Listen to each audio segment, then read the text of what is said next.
My name is Josh Miller. I own Riverstone Kennels, and I've been training gun dogs for more than 16 years. I have field trialed, I've hunt tested, but at the end of the day, I'm a duck hunter. You might find that the duck in our Duck Dogs podcast is spelled uniquely. The UK stands for my British Labs. I love my British Labs. I love what they offer me, both as a part of my family and the high motor in the field. As you're going to find, I have some pretty special dogs. Follow along in our podcast series here as we talk about both in the field hunting and in the field training situations that will hopefully help you progress with your dog at home.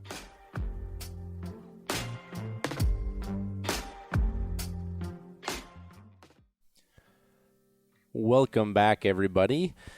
Another episode of Duck Dogs here. Thank you to Eukanuba. Eukanuba Premium Performance Sport 3020 is the blend that I am feeding my dogs, and I am currently loading up the truck as we're going to head south here. Eukanuba Premium Performance Sport 3020. I would highly suggest anyone that's looking to fuel their four-legged hunting partner, check it out. You will not be disappointed. It's a great, great food.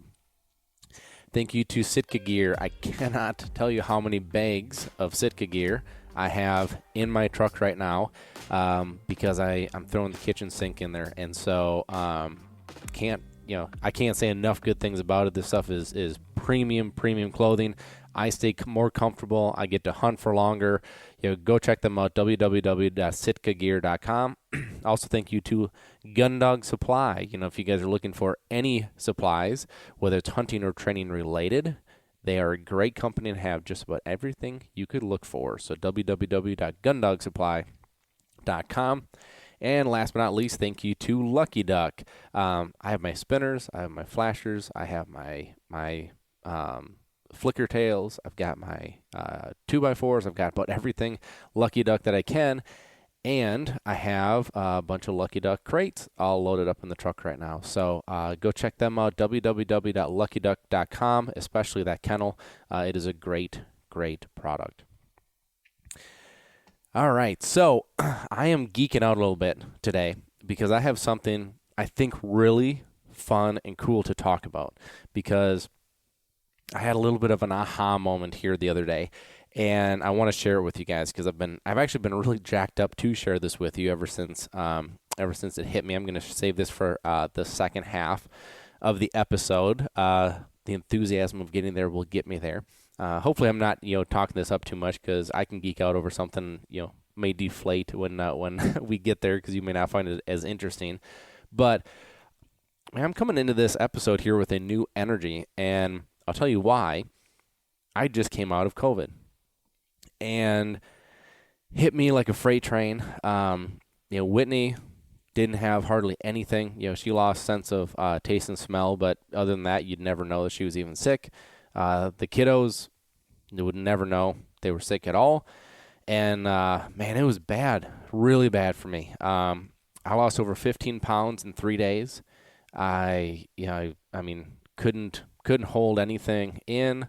I was uncomfortable. Probably the most frustrating part is, I feel like I put a priority on my fitness and my health, and I couldn't walk up the stairs without getting winded. And when I say winded, I mean like gasping like I'm dying, trying to get air in, winded. I mean, it was incredibly frustrating. It hits you different when you have it, and hits you different when you have the symptoms that I had. And so appreciate everyone that knew I was going through that. Not many people did. Appreciate everyone that reached out, checking on me, making sure that I was okay. Definitely way better now, and came out of this and out of quarantine and got checked out and got the go ahead to head south tomorrow. And so I'm super excited, heading down for Arkansas opener. And this is something I look forward to every year. For those of you that don't know, I do own a house in Arkansas, northeast Arkansas. I am down there, as much as I can. I probably won't be there as much, this year, just because I plan on traveling around a little bit more this year. But it's a special place for me, because when I was growing up, I I had such an aspiration to go hunt there. Like, it was something that I didn't know if I was ever going to get to go do. It was like, playing football at Lambeau Field. It's just something that probably never get to go do.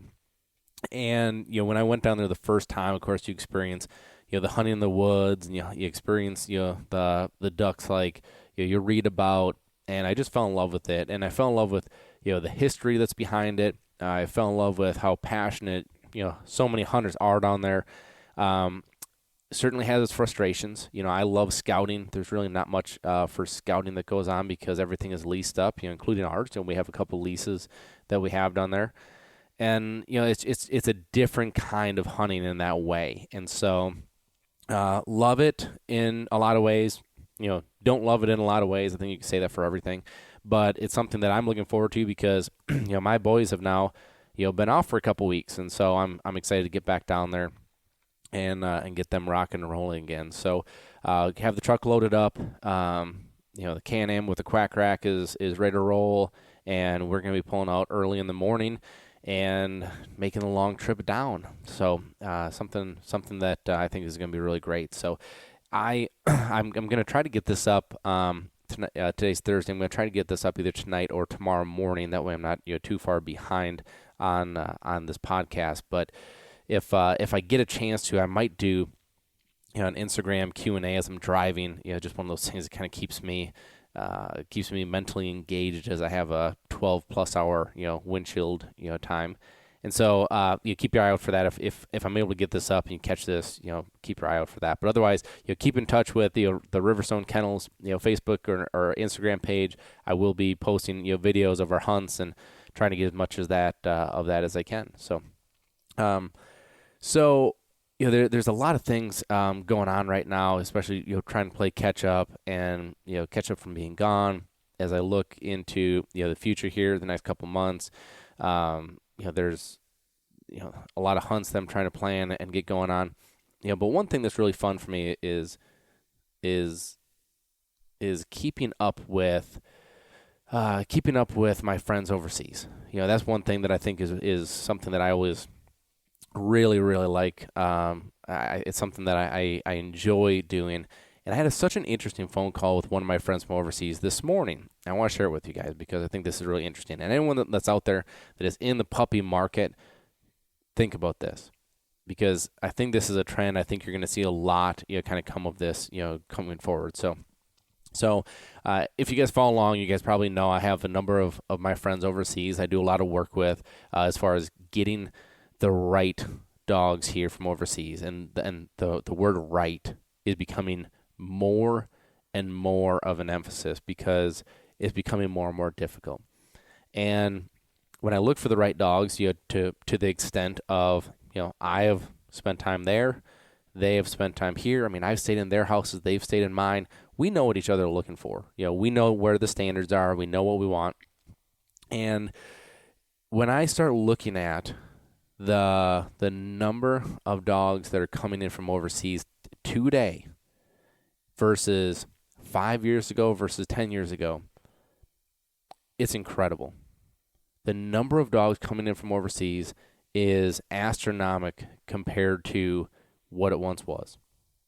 I think the world of social media has opened up new avenues. I think the world of social media has opened up communication. I think there's a lot of things there.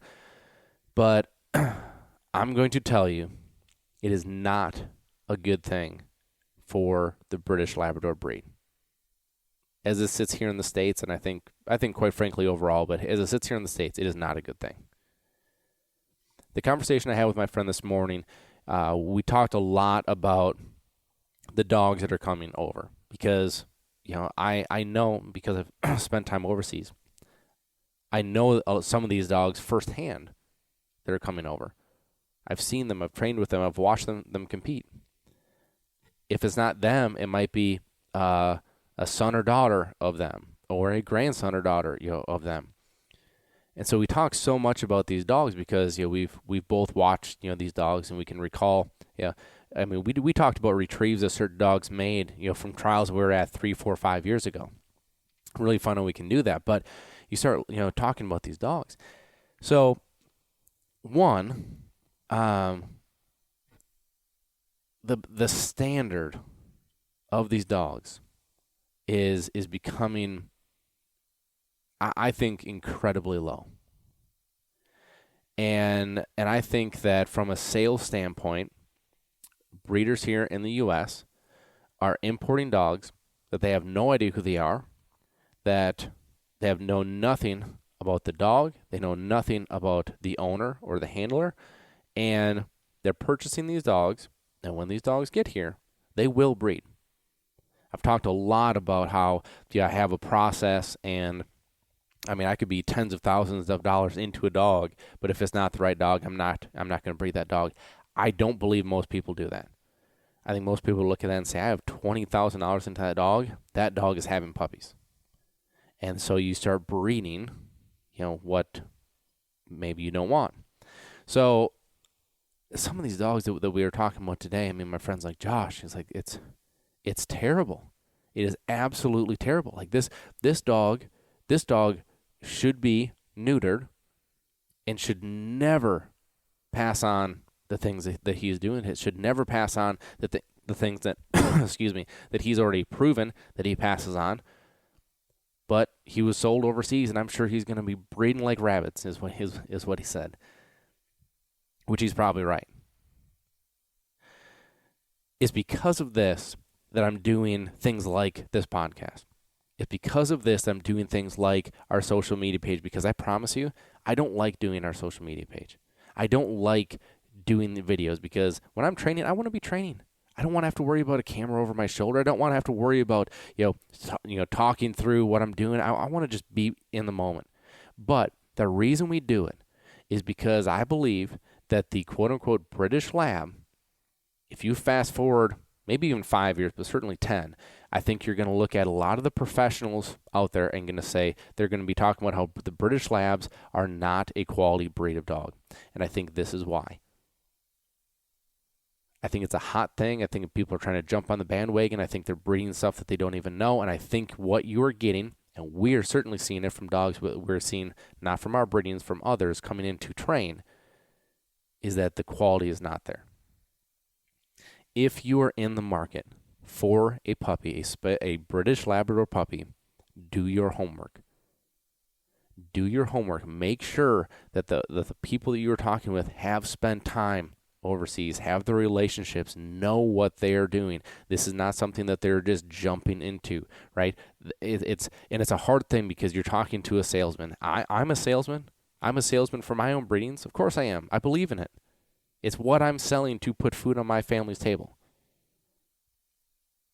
So you have to think objectively, right?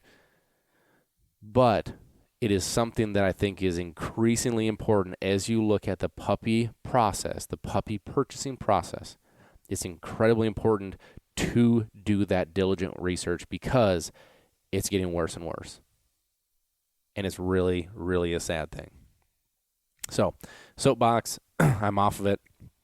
It is what it is. I'm gonna do me. One of my favorite sayings that I've ever heard. And I can't tell you if you know where this quote's from, please tell me because I'd love to know. But it stuck in my head so much. It was talking about in reference to business, and the quote was, "When my competition thinks I'm going left, I'm going to go lefter." And what I took out of that is be more you. Be more genuine. Don't try to zigzag and don't try to change who you are to stay ahead of the pack. Be more you. Dig more into you. That's what I'm going to do. I'm going to do me. So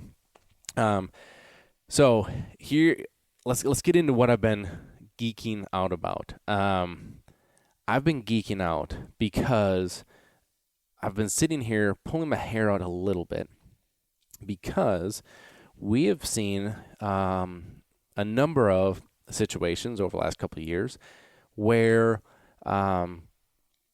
a very similar story seems to be told. Now, I've talked to a lot of my friends that are trainers, and of course, we all see it, which is dog comes in, doesn't have what it takes, and what happens?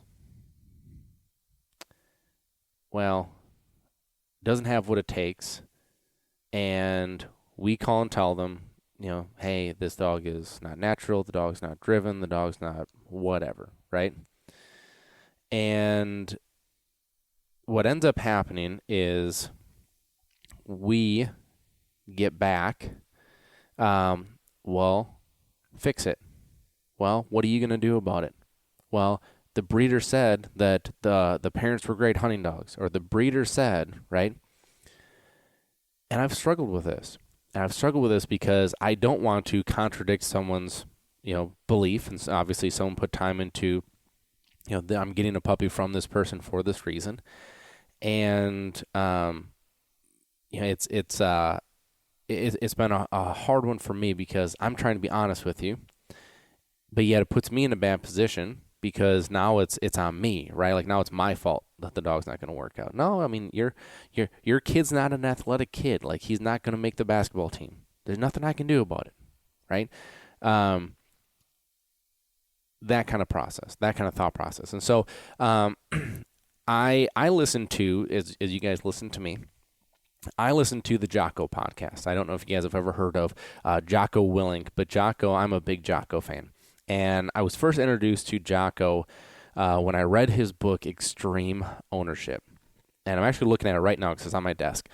It says, Extreme Ownership, How U.S. Navy SEALs Lead and Win. And this was a book that, you hate to be, too sappy about it, whether you want to call it, life-changing or, it was a powerful book is what I'm going to say. It was a very powerful book to me because, you guys have probably picked up by now, I'm a big mental person. I love the mental side of people. I love the mental side of animals, of dogs. I love digging into that mental side of things because, I think that's how you get the most out of each other.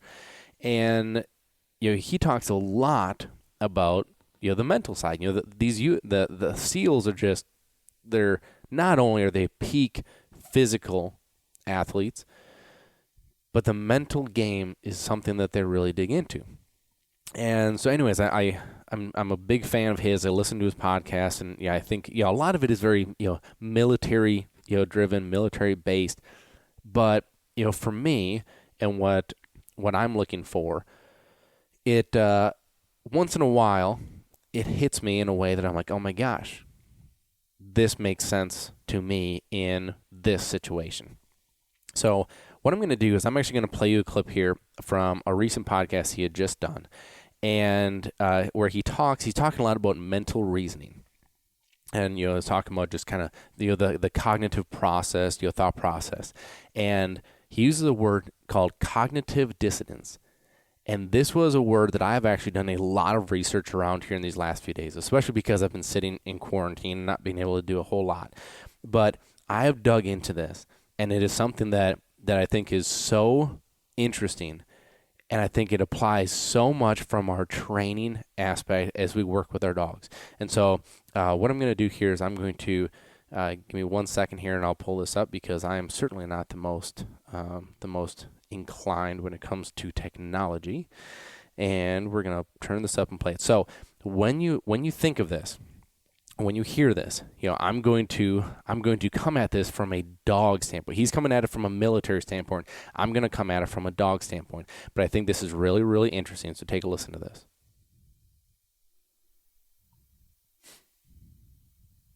So cognitive dissonance means that you have things in your head that don't agree.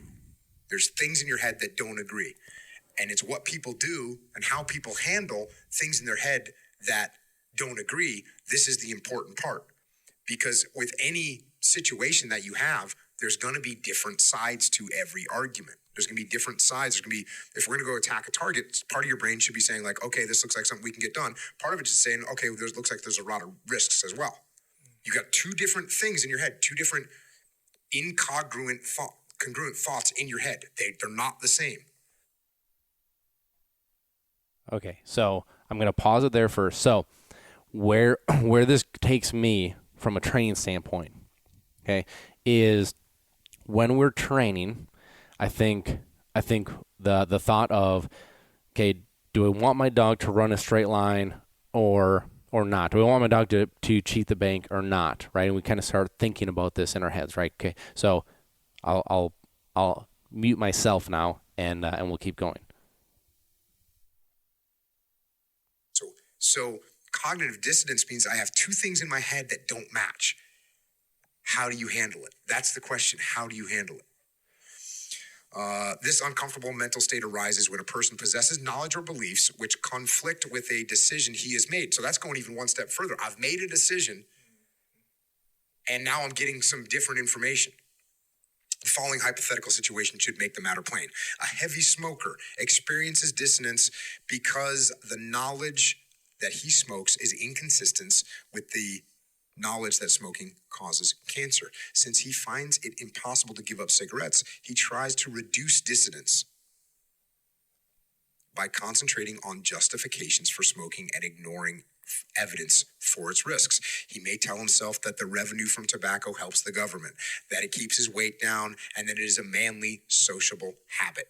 At the same time, he may well refrain from reading the latest report on the relationship between smoking and lung cancer. If, on the other hand, he cannot avoid being confronted by tiresome statistics, he may well strive to reduce dissonance by telling himself and others that the correlation between smoking and cancer could just as well be taken to signify that people who are going to get cancer anyway tend to smoke in order to ward off the disease. So you're just telling yourself lies to try and even out that disagreement in your own head. Since it was first propounded by Festinger in 1957, dissonance theory has given rise to a large number of empirical studies. Though the precise nature of the underlying psychological processes is far from clear, there are certain conclusions which could have serious implications for military decision-making. They may be summarized by saying that, quote, once the decision has been made and the person is committed to a given course of action, the psychological situation changes decisively. There is less emphasis on objectivity and there is more partiality and bias in the way in which the person views and evaluates the alternatives, end quote. In other words, decision-making may well be followed by a period of mental activity that could be described as, at the very least, somewhat one-sided. Oh my God. Excuse me. Oh my gosh. I don't know if that just like makes you geek out too, but I'm just like, oh, like I'm losing it, right? So when we look at this is what I think is so neat. Okay, so I've had people that bring a dog in that want to be a duck dog, that we talk about, like this, the new dog, right? And he'll tell me the last dog, like I don't make him be steady and all that other bullshit. No, you didn't know how to make him steady. There's not a reason on this planet that a dog shouldn't be steady. You didn't know how to make him steady. So when you had the disagreement in your head and you had made the thought of, I can't do this, now you justify mental reasoning. Now you start going, you know what? I can't get the dog to do this, so I'm going to make a reason of why he shouldn't.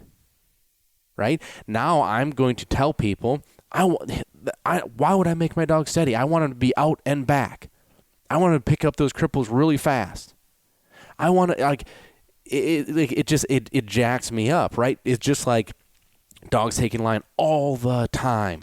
We get people that are like, I don't need a dog to take a straight line in the water. I don't care if they run a bank all the way around. Well, you should, because it will get you into trouble at some point. I understand it's difficult. I understand it's time consuming, right?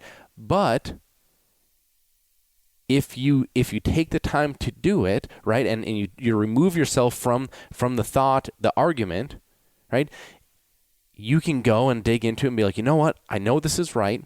I'm going to go in. I'm going to get this done, right? If you make up your mind and you say, this is the route I'm going, that's when you're going to start making excuses for yourself, and you're quite frankly never going to reach your potential. The same thing goes for, this is the other one that jumps out at me. The same thing goes for when I hear people talk about that they went with a quote-unquote small breeder. Okay. And why does that get me kind of worked up is because, quite frankly, there's a fair amount of time that I know that we're not the right fit for people, right? For a number of reasons, right? But we'll still see the dog come in for training. And, when the dog comes in, people talk, and they'll say, well, we just really wanted to go with a small breeder. And I'm like, well, what does that mean? Right? Well, this guy only has, he only has, maybe 1 litter a year. Okay. Well, but what does that mean? Right? Because here's the way that I look at it. Like, this is what we do. We pour our lives into this, right? So we have, the best breeding stock that we can come up with. We have, not just, the 2 dogs that we happen to have, right? We have, if it's the care, we have a team that is dedicated to do nothing but care for these puppies, right? I mean, is it, and so I start asking all the questions. Cognitive dissonance. The mental reasoning side of this is it wasn't any of the other reasons we just talked about, okay? It was timeline. I didn't want to wait a year and a half. It was cost. I didn't want to pay $3,500, right? I get that there are a lot of reasons that we may not be the right fit for you, but it's incredible to me how this thought all of a sudden will bring you back into the I'm just going to call it excuses of why we did something. Okay, so now, fast forward, now all of a sudden, that puppy's not very natural in his mouth. That puppy doesn't have a strong, desire or to retrieve. That dog is vocal. That dog doesn't have, has health issues, whatever it is, right? It's amazing how people will dig in to the small breeder thing, right? But the reason that we make excuses is because we made that decision. It's so interesting to me. And that's why I geek out about this. So now what this is going to do is this is going to allow me, I hope, to better be able to communicate with people when people really draw a line and say, I don't need this, or I don't believe in that, or I don't like force fetching. Oh my gosh. How many people out there do you hear say, I don't believe in force fetch? Believe, you don't believe it exists? What don't you believe in? Right? Because I'll tell you, it's helped a lot of people out there.